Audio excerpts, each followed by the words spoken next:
Assalamu Walaikum. Hello friends, how are you? Welcome back to my another video.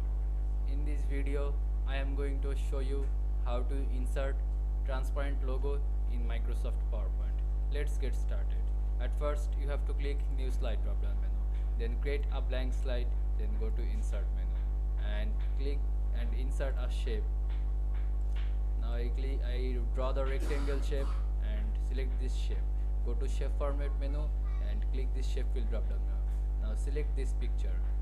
Then click work offline and go to your logo.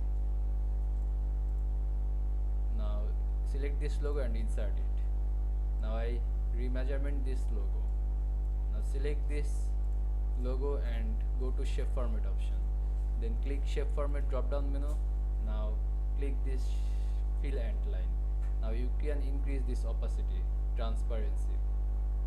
Now you can see I insert a transparent logo in Microsoft PowerPoint very easily. I hope you enjoyed my video.